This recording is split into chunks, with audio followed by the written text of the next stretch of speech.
بسم اللہ الرحمن الرحیم۔ السلام علیکم۔ یہ پارٹ نمبر 20 ہے۔ آج ہم آپ کے لیے کتاب ریکارڈ کر رہے ہیں جنون، مصنف انور احسن صدیقی، آواز عرفان بٹ۔ یہ کتاب آپ کے لیے بک شیئر پاکستان آڈیو لائبریری کی جانب سے پیش کی جا رہی ہے۔ دیگر کتابوں اور معلومات کے لیے آپ رابطہ کر سکتے ہیں 0300291960 اظہر لطیف سے۔ تو آئیے سنتے ہیں پارٹ نمبر 20، صفحہ نمبر 250۔ مالی خسارے سے کہیں زیادہ سنگین اور مایوس کن خسارہ اس کے دونوں بیٹوں نے اس کے لیے فراہم کیا۔ ان دونوں میں سے کوئی بھی پڑھنے لکھنے کا شوقین نہیں نکلا۔ بڑا بیٹا اکبر علی 7ویں جماعت میں آ کر رک گیا اور اس نے مزید آگے پڑھنے سے انکار کر دیا۔ چھوٹا حیدر علی اس سے ذرا سا آگے بڑھ گیا اور 8ویں تک پہنچ کر اس نے بھی اسکول جانے سے معذرت کر لی۔ صفدر علی اور صابرہ نے بہت چاہا کہ دونوں بیٹے کم از کم میٹرک تو کر ہی لیں، لیکن انہوں نے اپنا تعلیمی سفر چھوٹے درمیانی اسٹیشنوں پر ہی ختم کر دیا۔ صفدر علی کی مایوسی اور نامرادی اپنی انتہا کو پہنچ گئی۔ زندگی کی ہر بازی میں جیسے ماں تھی اس کا مقدر تھی۔ دونوں لڑکوں نے الگ الگ طرح کے کام سیکھنے شروع کر دیے۔ اکبر علی چوڑیاں بنانے والے ایک کارخانے سے چھوٹے سے کارخانے میں کام کرنے لگا اور حیدر علی ایک پرنٹنگ پریس میں کام کرنے لگا۔ صفدر علی اور صابرہ کے سارے خواب چکنا چور ہو گئے تھے۔ اپنے چھوٹے بیٹوں کے لیے وہ دونوں بہت بڑے بڑے خواب دیکھ رہے تھے۔ یہ نئے حالات کے تقاضوں کے تحت بدلے ہوئے وہ خواب تھے جو انہوں نے اپنے بڑے بیٹوں کے لیے کبھی نہیں دیکھے تھے۔ شاید تب انہوں نے ان خوابوں کی ضرورت ہی محسوس نہیں کی تھی، لیکن اب ان خوابوں کی ضرورت تھی۔ لیکن یہ خواب کوئی واضح شکل اختیار کرنے سے پہلے ہی ٹوٹ پھوٹ کر منتشر ہو گئے تھے۔ شکورہ اس خاندان کے ایک مستقل رکن کی حیثیت سے ان لوگوں کے ساتھ تھی۔ وہ اپنے شہر سے سارے ناطے توڑ کر اب گویا مستقل طور پر کراچی ہی سے وابستہ ہو کر رہ گئی۔ محمود آباد اور اس کے بعد کرنگی کے علاقے میں رہتے ہوئے وہ خالہ شکورہ کے نام سے مشہور ہوتی گئی اور چھوٹے بڑے سارے ہی لوگ اسے خالہ شکورہ کہتے تھے۔ شکورہ کے محلے کے پیشتر گھروں سے بہت اچھے مراسم تھے۔ وہ اپنی خصوصی افتاد طبع اور مزاج آہنگ کے باعث اسے کافی مقبولیت حاصل تھی۔ اکبر علی اور حیدر علی اب کام سیکھتے تھے اور کام کرتے تھے۔ صفدر علی اپنے شکستہ درماندہ وجود کے ساتھ کارزار حیات میں مسلسل مارکہ آرائی میں مصروف تھا۔ وہ اور صابرہ دونوں اب عمر کی اس منزل میں تھے جہاں انہیں مکمل آرام اور سکون کی ضرورت تھی، لیکن گردش حالات نے ان سے سکون و اطمینان چھین لیا تھا۔ دونوں تیزی سے بوڑھے ہو رہے تھے اور عیش و آرام سے بھرپور جوانی کا دور گزارنے کے بعد سن رسیدگی اور بڑھاپے کے عالم میں ایک غمناک زندگی بسر کر رہے تھے۔ چکوال اور نصیر پور سے ان کا کوئی براہ راست رابطہ نہیں تھا۔ اگر کبھی کبھار کوئی اطلاع مل جاتی تھی تو وہ صرف شکورہ کے رشتہ دار فیضان کے ذریعے، جو 2-3 سال بعد ایک بار ضرور چکر لگاتا تھا۔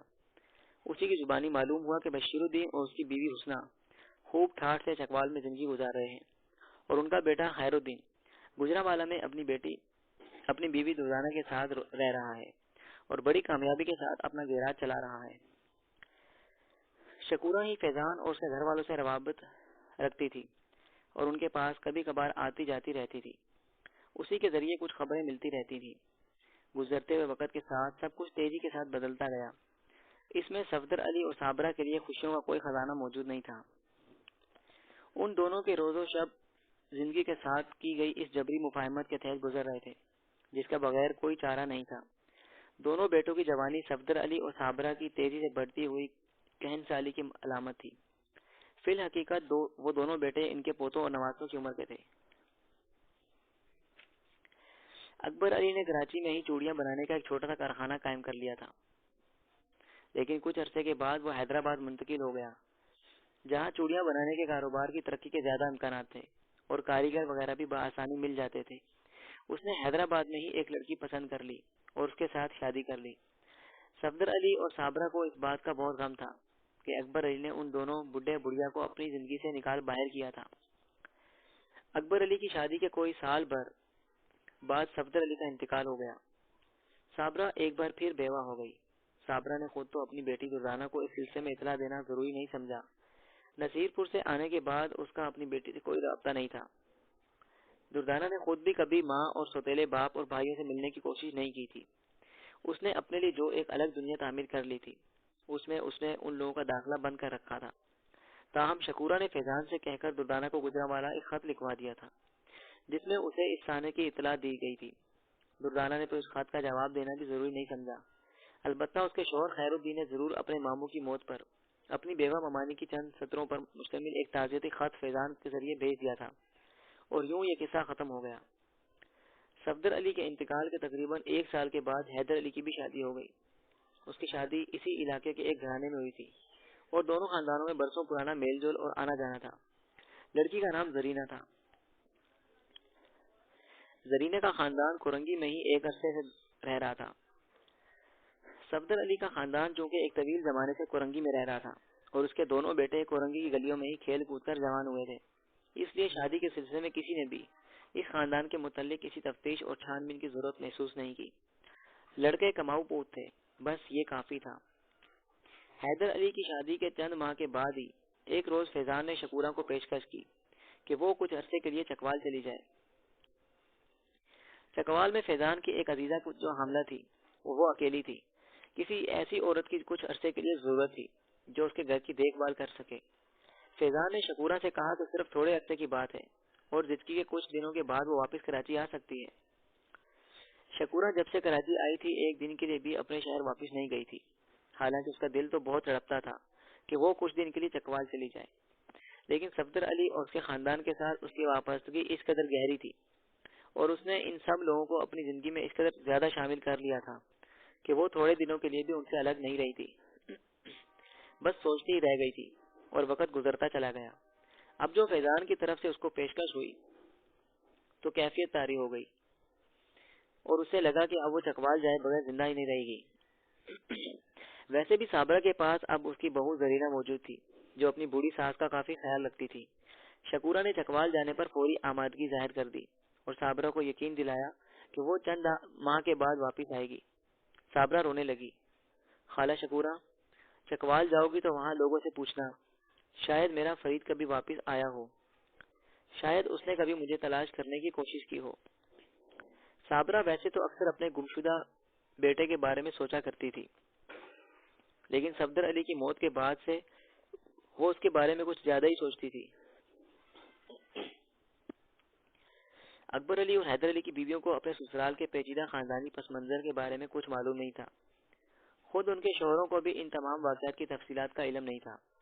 انہیں بس اتنا معلوم تھا کہ یہ ان کے باپ اور ماں دونوں کی دوسری شادی تھی اور ان کی کوئی سوتیلی بہن بھی ہے جو گجرانوالہ میں رہتی ہے، لیکن وہ ان سے نہیں ملتی۔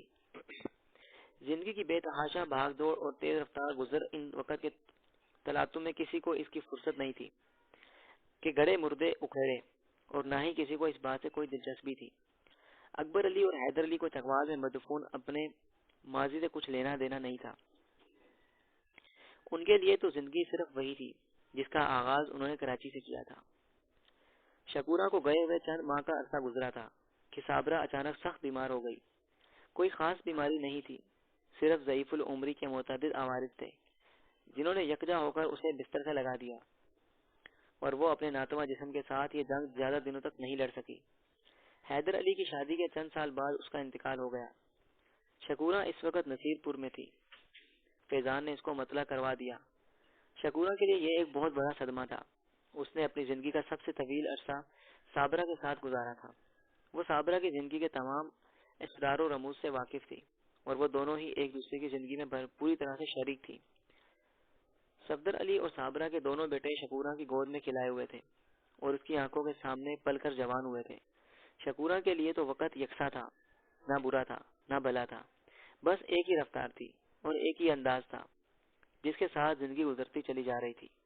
لیکن صابرہ کے لیے تو وقت نے کتنے پینترے بدلے تھے اور شکورہ اس وقت سے صابرہ کے برے اور بھلے وقت کی ساتھی اور رازداں تھی۔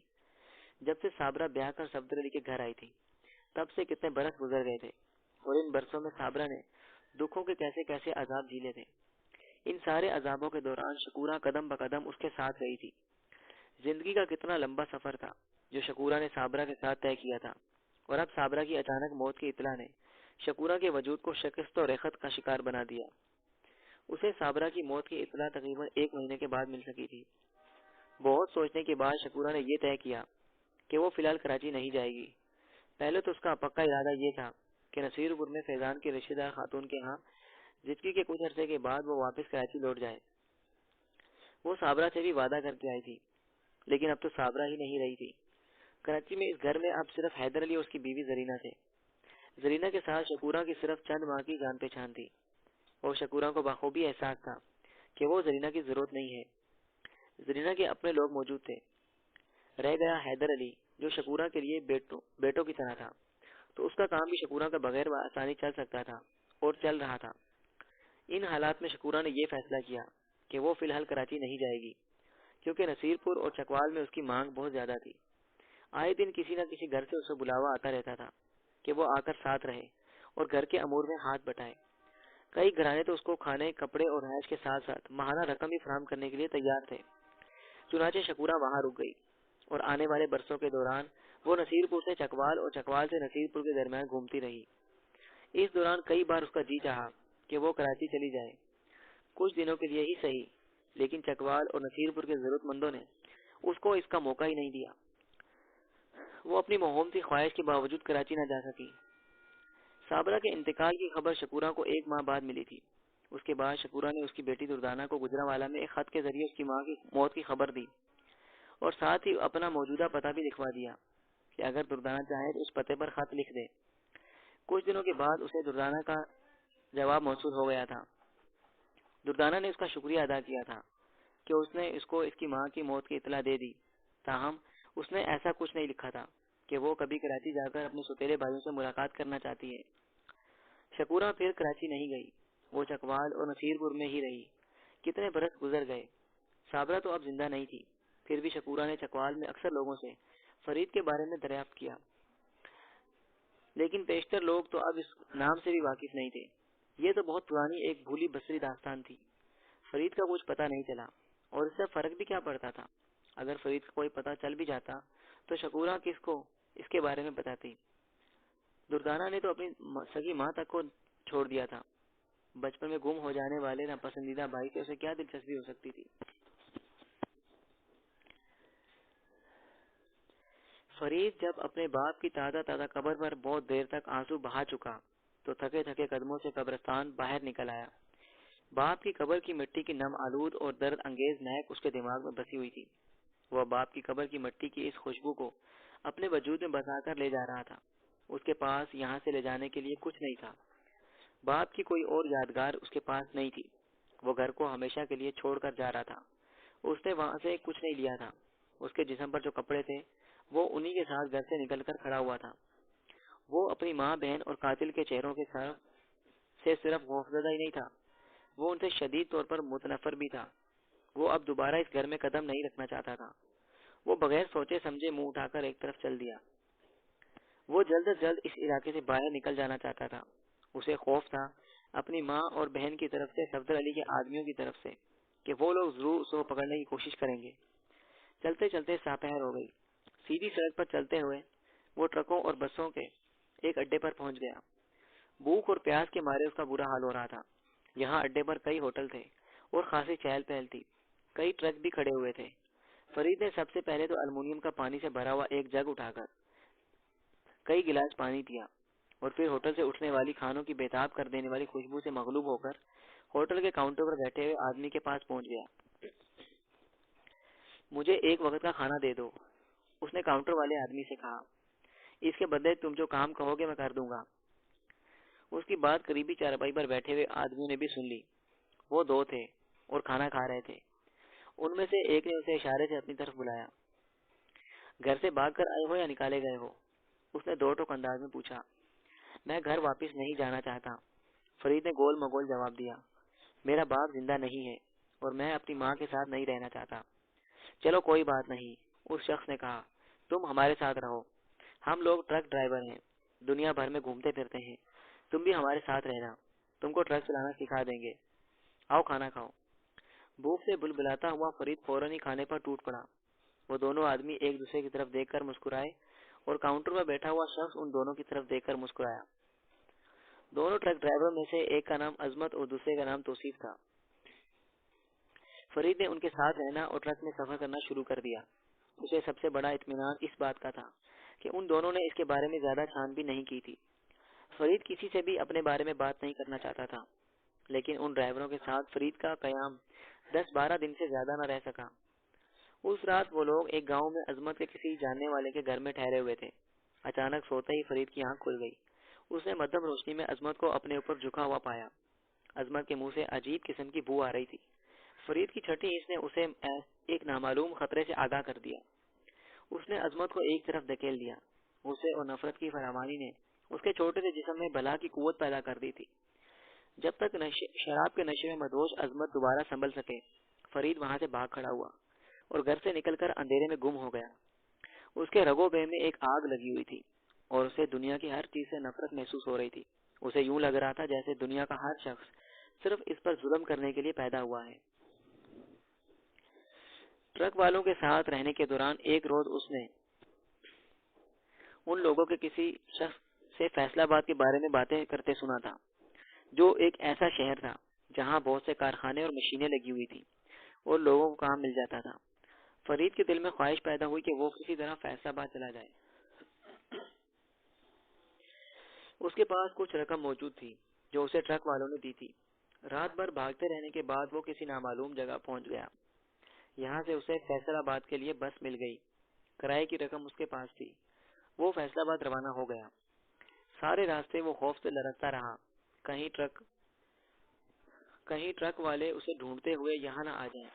اس کے پاس ایک چادر تھی جس سے وہ اپنا چہرہ چھپانے کی کوشش کر رہا تھا۔ فیصل آباد پہنچ کر اسے پتا چلا کہ وہ تو اس کے چکوال کے مقابلے میں بہت بڑا شہر تھا۔ سڑکوں پر بے شمار انسان چلتے پھرتے نظر آ رہے تھے اور گاڑیوں کی بھرمار تھی۔ وہ ادھر ادھر مارا پھر رہا تھا اور ٹرک والوں کے خوف سے اپنے آپ کو آزاد نہیں کر پا رہا تھا کہ اسے ایک جگہ ایک خائبان کے نیچے لگی ہوئی مشینوں پر کئی کم عمر اور نوجوان لڑکے کڑھائی کا کام کرتے نظر آئے۔ ان میں سے اس کی اپنی عمر کے لڑکے بھی شامل تھے۔ وہ کچھ دیر رک کر انہیں کام کرتے ہوئے دیکھتا رہا۔ اگر یہ لڑکے یہ کام کر سکتے ہیں تو میں بھی کر سکتا ہوں۔ اس کے دل کے اندر سے ایک آواز بلند ہوئی۔ ایک عمر رسیدہ خطرناک قسم کا آدمی اندر موجود تھا۔ اس نے کڑی نظروں سے فرید کو گھورا۔ کیا ہے؟ میں کام کرنا چاہتا ہوں، فرید نے دبے لفظوں میں کہا۔ اس آدمی کی نظریں کچھ اور کڑی ہو گئیں۔ اس نے فرید سے اس کے بارے میں پوچھ کر شروع کر دی۔ فرید کے پاس بتانے کے لیے کچھ زیادہ نہیں تھا۔ کارخانے کے چالاک اور ہیار مالک نے فوراً ہی اندازہ لگا لیا کہ یہ گھر سے بھاگا لڑکا ہے۔ ایسے مجبور اور بے سہارا لڑکے تو بہت کم اجرت پر کام کرنے کے لیے تیار ہو جاتے تھے۔ اس نے اس کو کام پر رکھ لیا اور اسے بہت کم اجرت پر، جو وہ دوسرے سیکھنے والے لڑکوں کو دیتا تھا۔ فرید نے سب کچھ قبول کرتے ہوئے اس سے درخواست کی کہ اسے رہنے کے لیے بھی کوئی ٹھکانہ فراہم کر دیا جائے۔ کارخانے کے مالک عبدالصمد نے اس کو اپنے گھر کے ایک بیرونی کوٹری میں جو خالی پڑی تھی رہنے کی جگہ دے دی۔ اس طرح کارخانے کا کام ختم ہو جانے کے بعد وہ اور اس کی بیوی رات گئے تک فرید سے مختلف گھریلو کام بھی لے سکتے تھے۔ عبدالصمد ایک بہت ہوشیار کاریگر تھا اور وہ اپنے شاگردوں کو بھی زیادہ سے زیادہ اچھا ہنرمند بنانا چاہتا تھا تاکہ وہ اس کے لیے بہتر طور پر کام کر سکیں۔ فرید نے دل لگا کر کام سیکھا اور جلد ہی وہ مشینوں کے ذریعے کڑھائی کا کام اچھی طرح سیکھ گیا۔ لیکن یہ جگہ اس کو ایک عقوبت خانہ لگتی تھی۔ دن بھر کارخانے میں کام کرنے کے بعد رات گئے تک عبدالصمد اور اس سے زیادہ اس کی بیوی اسے گھر کے مختلف کاموں میں لگائے رکھتے تھے، جس کے لیے اسے الگ سے کوئی معاوضہ نہیں ملتا تھا۔ اسے ناشتہ اور کھانا بھی اسی گھر میں ملتا تھا جس کی اسے قیمت وصول کی جاتی تھی۔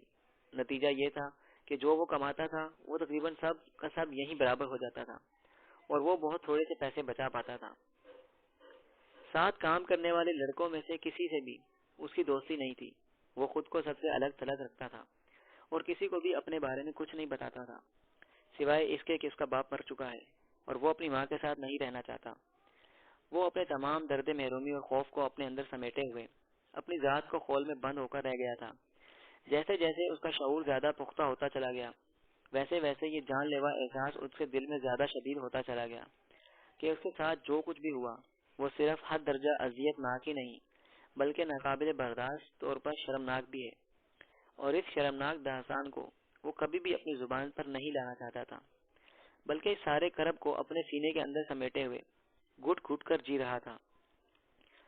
اور جیسے جیسے وقت گزرتا جاتا تھا ویسے ویسے اس کے ذہن کے دریچے زیادہ روشن ہوتے جاتے تھے۔ جیسے جیسے انسانی رشتوں کے جملہ اسرار رموز اور ان کی نزاکتیں ان پر زیادہ سے زیادہ منکشف ہوتی جاتی تھی، ویسے ویسے اس کا ذلت، شرمندگی، تنہائی اور محرومی کا احساس زیادہ سے زیادہ شدید ہوتا جاتا تھا۔ اس کے ذہن کے پردے پر ایک تصویر تقریباً ہمہ وقت مسلط رہتی تھی۔ یہ صفدر علی کی تصویر تھی۔ ایک خونی منظر بار بار اس کی نظروں کے سامنے ابھرتا تھا۔ صفدر علی اس کے باپ پر چھری سے وار کر رہا ہے۔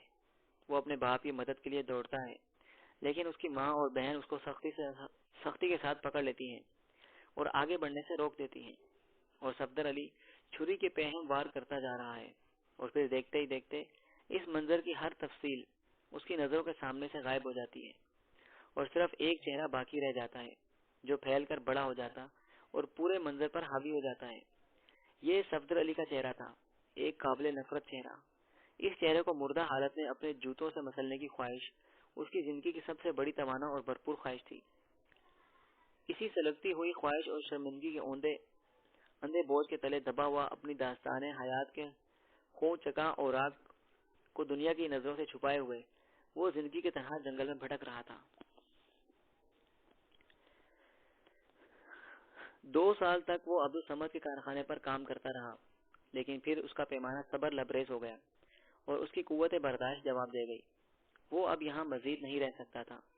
اس جگہ سے اس نے کبھی بھی کوئی وابستگی محسوس نہیں کی، تاہم اتنا ضرور ہوا تھا کہ یہاں رہ کر وہ ایک اچھا کاریگر بن گیا تھا اور اب کسی بھی دوسری جگہ پر کام کر سکتا تھا۔ وہ اس شہر سے بھی خوب واقف ہو چکا تھا، اور اجنبیت کا وہ احساس جو شروع میں اس پر شدت کے ساتھ غالب رہتا تھا اب ختم ہو گیا تھا۔ اس نے عبدالصمد کے کارخانے میں یکلخت کام چھوڑ دیا۔ عبدالصمد حیران رہ گیا۔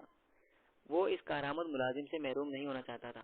اس نے فوراً ہی اس کے پیسے بڑھانے پر آمادگی ظاہر کر دی، لیکن فرید نے سختی کے ساتھ انکار کرتے ہوئے وہاں سے کام چھوڑ دیا اور ایک دوسری جگہ کام کرنے لگا۔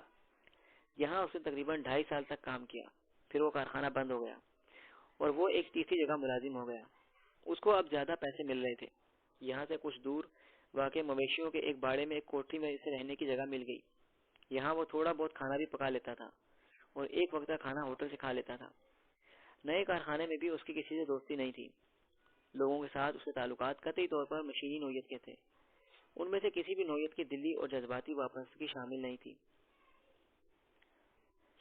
روز رات کو جب وہ سونے کے لیے بستر پر لیٹتا تو اس کی آنکھوں کے سامنے وہی ایک جانا پہچانا منظر ابھرتا، اور پھر وہ سارا منظر سکڑتے سکڑتے غائب ہو جاتا اور صرف ایک چہرہ اس پورے منظر کی جگہ لے لیتا، وہی ایک منحوس اور قابل نفرت چہرہ جسے مردہ حالت میں اپنے جوتوں سے مسلنے کی خواہش اس کی زندگی کی سب سے زیادہ توانا اور بھرپور خواہش تھی، اور اس ایک خواہش کے علاوہ باقی تمام خواہشیں دم توڑ چکی تھیں۔ اس کا وجود ایک پتھر میں تبدیل ہو کر رہ گیا تھا۔ وقت گزر رہا تھا اور اسے مزید وقت گزرنے کا انتظار تھا۔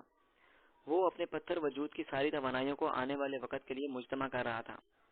جب اس کے پاؤں اتنے مضبوط اور طاقتور ہو جائیں گے، وہ ان سے اس چہرے کو مردہ حالت میں مسل سکے جو ہر رات اس کی نظروں کے سامنے ابھرتا تھا۔ اسے اس تیسرے کارخانے میں کام کرتے ہوئے تقریباً 2.5 سال کا عرصہ گزر چکا تھا کہ اچانک اس کے پتھر جیسے وجود میں ایک ایسے نرم احساس سے سر ابھارنا شروع کر دیا جس سے وہ بالکل ناواقف تھا، اور اس احساس کو جنم دینے والی ایک نوعمر لڑکی فیروزہ تھی جو باڑے کے مالک عطا اللہ کی بیٹی تھی۔ باڑے کا مالک عطا اللہ قریب ہی رہتا تھا اور وہ خاصا خوشحال آدمی تھا۔ اس کی ایک بیٹی اور 2 بیٹے تھے۔ فیروزہ بھائیوں سے بڑی تھی اور وہ عمر کی اس منزل سے گزر رہی تھی جب آنکھوں میں خود بخود رنگا رنگ خواب اترنا شروع ہو جاتے ہیں۔ وہ فرید سے 1 سال چھوٹی تھی۔ فرید خود بھی اب ایک نوجوان لڑکا تھا اور زندگی کے اس دور میں داخل ہو چکا تھا جب ہر لڑکی اچھی اور پیاری لگتی ہے اور اس سے باتیں کرنے کو، ہنسنے کو، اس کے پاس بیٹھنے کو جی چاہتا ہے، لیکن فرید کے دل میں ابھی تک ایسی کوئی خواہش پیدا نہیں ہوئی تھی۔ فیروزہ اپنے باپ کے ساتھ اس کے بغیر بھی باڑے میں آتی رہتی تھی۔ اسے معلوم تھا کہ باڑے کی ایک الگ تھلگ کوٹری میں رہنے والا فرید نامی نوجوان کڑھائی کا کاریگر ہے اور ایک کارخانے میں کام کرتا ہے۔ فرید سے کبھی کبھار اس کی ایک آدھ بار بات ہو جاتی تھی۔ اس روز فیروزہ کڑھائی کا ایک نمونہ لے کر فرید کے پاس اس کی کوٹری میں آ گئی۔ یہ پہلی بار تھا کہ وہ فرید سے کوئی بات کرنے کے لیے خود اس کی کوٹری میں آئی تھی۔ فرید اس کی آمد سے ایک دم سٹ پٹا گیا، لیکن فیروزہ بالکل سٹ پٹائی ہوئی نہیں تھی۔ وہ بڑے اعتماد کے ساتھ فرید سے بات کر رہی تھی۔ یہ کڑھائی دیکھو فرید، اس نے کہا، کیا تم اپنے کارخانے میں مشین پر ایسی کڑھائی کا کام بنا سکتے ہو؟ ہاں بالکل بنا سکتا ہوں، فرید نے کڑھائی پر ایک نظر ڈالتے ہوئے کہا۔ اس میں کیا مشکل ہے؟ تو مجھے بنا کر دو، فیروزہ نے ایک میٹھی مسکراہٹ کے ساتھ سیدھی نظروں سے فرید کی آنکھوں میں جھانکتے ہوئے کہا۔ ہاں ہاں بنا دوں گا، فرید نے کہا۔ تم کپڑے دے دینا، تاگوں کے رنگ بتا دینا۔ رنگ بالکل یہی ہوں گے جو میں تم کو دکھا رہی ہوں، فیروزہ نے کہا۔ کپڑا میں تم کو کل لا کر دے دوں گی۔ فیروزہ چلی گئی۔ بہت دنوں کے بعد فرید کو کوئی چیز اچھی لگی تھی، اور وہ تھا فیروزہ کا آنا۔ اگرچہ اس میں بظاہر ایسی کوئی خاص بات نہیں تھی، لیکن فرید کو یہ اچھا لگا تھا۔ اگلے دن فیروزہ دوبارہ اس کے پاس آئی۔ آج وہ دوسرے کپڑوں میں ملبوس تھی۔ فرید نے پہلی بار اس کے کپڑوں پر غور کیا، اور اسے فیروزہ ان کپڑوں میں کل سے زیادہ اچھی لگی۔ فیروزہ اپنے ساتھ وہ کپڑا لے کر آئی تھی جس پر کڑھائی مطلوب تھی۔ آج وہ کچھ زیادہ دیر تک رکی اور فرید کو اپنی مطلوبہ کڑھائی کے بارے میں، رنگوں اور ڈیزائن کے بارے میں بتاتی رہی۔ فرید نے اگلے ہی دن فیروزہ کے کپڑے پر کڑھائی کر دی، اور شام کو فیروزہ کپڑا لینے آ گئی۔ فرید کو اس کا انتظار تھا۔ انتظار کی کیفیت کا تجربہ فرید کو اس سے پہلے بھی بارہا ہوا تھا، لیکن یہ کیفیت تو بہت مختلف لگ رہی تھی۔ اس میں ایک عجیب سی نامعلوم سی تڑپ شامل ہو گئی تھی۔ یہ کوئی بوجھل، اکتا دینے والی اور بیزار کن کیفیت نہیں تھی، بلکہ یہ ایک ایسی کیفیت تھی جس میں آرزو مندی کی جھلک موجود تھی۔ فرید نے بڑی محنت کے ساتھ فیروزہ کا بتایا ہوا ڈیزائن کاٹ کر بنا رکھا تھا، اور اس ڈیزائن کو تیار کرتے وقت اس کی نگاہوں کے سامنے بار بار فیروزہ رہ کر تصویر ابھر رہی تھی۔ وہ فیروزہ کو یہ لباس پہنے ہوئے دیکھ رہا تھا، اور اس لباس میں فیروزہ کچھ اور بھی اچھی لگ رہی تھی۔ فیروزہ نے اس کڑھائی کو بہت پسند کیا اور خوش ہو کر فرید کی تعریف کی اور اس کا شکریہ ادا کیا۔ اس کے بعد اس نے اپنے کرتے کی جیب میں سے کچھ پیسے نکالے اور فرید کو دینے لگی۔ یہ کیا؟ فرید نے حیرت سے کہا۔ یہ تم کیا کر رہی ہو؟ تمہیں تمہاری محنت کے پیسے دے رہی ہوں، اور کیا؟ نہیں فیروزہ، فرید نے آہستہ سے کہا، پیسوں کی کوئی ضرورت نہیں، یہ تو تھوڑا سا کام ہے۔ اچھا، تو اس کا مطلب یہ ہے کہ میں آئندہ تم سے کوئی کام نہ کراؤں؟ فیروزہ نے ترچھی نظروں سے ایک بہت دلنشین مسکراہٹ کے ساتھ اسے دیکھتے ہوئے کہا، اور فرید کو ایسا لگا جیسے نرم، خوشبودار اور خنک ہوا کا ایک جھونکا یک بارگی سے اس کے وجود میں اتر گیا ہو۔ نہیں، یہ بات نہیں ہے۔ اس نے اپنے وجود میں اترنے والی ٹھنڈک اور خوشبو کو سمیٹنے کی کوشش کرتے ہوئے آہستہ سے کہا، تم کو جب بھی ہو، جتنے بھی کپڑوں پر کڑھائی کروانی ہو، میرے پاس لے کر آ جانا، میں کڑھائی کر دوں گا۔ فیروزہ کچھ دیر رکنے کے بعد اس کے پاس سے چلی گئی۔ اس کے جانے کے بعد فرید کو ایسا محسوس ہونے لگا جیسے اس کے ہمیں وقت تنے رہنے والے اعصاب میں کچھ ڈھیلا پن پیدا ہو گیا ہے۔ مدتوں بعد اس نے اپنے لباس اور حلقہ پر توجہ دی، اور اگلے دن وہ فیروزہ کا انتظار کرنے لگا۔ شاید وہ کوئی اور کپڑا لے کر آئے، لیکن فیروزہ نہیں آئی۔ وہ اسے باڑے میں بھی نظر نہیں آئی۔ کئی دن گزر گئے اور فیروزہ نہیں آئی۔ فرید پر ایک بار پھر تناؤ کی کیفیت طاری ہونے لگی۔ فرید کو ایسا لگ رہا تھا جیسے اس نے اپنی زندگی میں پہلی بار کوئی خوشگوار سا خواب دیکھا تھا جو آنکھ کھلتے ہی منتشر ہو گیا، اور اس کے بکھرے ہوئے اجزاء افزا میں اس طرح غائب ہو گئے کہ اب انہیں کہیں بھی تلاش نہیں کیا جا سکتا تھا۔ لیکن کئی دن کے بعد اچانک فیروزہ ایک بار پھر اس کے پاس آ گئی۔ فرید نے دیکھا کہ فیروزہ وہی لباس پہنے ہوئے تھی جس پر فرید نے کڑھائی کی تھی۔ اس کا چہرہ کسی تر و تازہ پھول کی طرح کھلا ہوا تھا، اور اس کی آنکھیں جگمگاتے ہوئے ستاروں کی طرح چمک رہی تھیں۔ دیکھو، میں ان کپڑوں میں کیسی لگ رہی ہوں؟ فیروزہ نے اس کی آنکھوں میں آنکھیں ڈال کر مسکراتے ہوئے کہا۔ پہچان رہے ہو نا؟ یہ تمہارے کاڑے ہوئے کپڑے ہیں۔ کیوں نہیں پہچانوں گا؟ فرید نے مسکراتے ہوئے کہا۔ میرے ہاتھ کا کام ہے۔ ہاں، تمہارے ہاتھ کا کام ہے، اور میرے جسم کی زینت ہے، فیروزہ نے کہا، اور فرید کے سارے وجود میں بجلی کی سی ایک لہر دوڑ گئی۔ اس نے ہزاروں لباسوں پر کڑھائی کی تھی، لیکن ایسے الفاظ تو اس نے کبھی کسی عورت کی زبان سے نہیں سنے تھے۔ تم اتنے دنوں سے کہاں غائب تھی؟ فرید نے حوصلہ پا کر بے تکلفی کا انداز کرتے ہوئے کہا۔ میں اصل میں گاؤں گئی ہوئی تھی، فیروزہ نے کھنکتے ہوئے لہجے میں اپنی رسیلی آواز میں اور بھی زیادہ رس گھولتے ہوئے کہا۔ ہمارے رشتے داروں میں ایک شادی تھی، اور تمہارے کاڑے ہوئے کپڑے بھی پہلی بار میں نے وہیں پہنے تھے۔ مجھے بہت اچھا لگا۔ فرید کے وجود پر ہلکی ہلکی کپ کپی طاری ہو رہی تھی۔ یہ ایک ایسی میٹھی میٹھی اور زندگی بخش دلدل تھی جس میں وہ دھنسا جا رہا تھا۔ یہ لو۔ فیروزہ نے اپنا ہاتھ فرید کی طرف بڑھایا۔ اس کے ہاتھ میں کاغذ کی ایک چھوٹی سی تھیلی تھی جس میں کوئی چیز تھی۔ میں تمہارے لیے لائی ہوں۔ یہ کیا ہے؟ یہ پینڈیاں ہیں، فیروزہ نے کہا۔ میں گاؤں سے تمہارے لیے لے کر آئی ہوں، بڑی مشکل سے بچا پائی ہوں۔ فریدہ نے ہاتھ بڑھا کر پینڈیاں اس سے لے لی۔ فیروزہ کے چلے جانے کے بعد ایک بالکل ہی نیا احساس اس کے اندر جاگ رہا تھا۔ کوئی اس کی طرف بھی توجہ دے سکتا ہے، وہ بھی کسی کی نرم نگاہی کا مرکز بن سکتا ہے۔ یہ وہ احساس تھا جو اس کے وجود کی کرختگی، درشتی اور مردم بیزاری کو جیسے کم کیے دے رہا تھا۔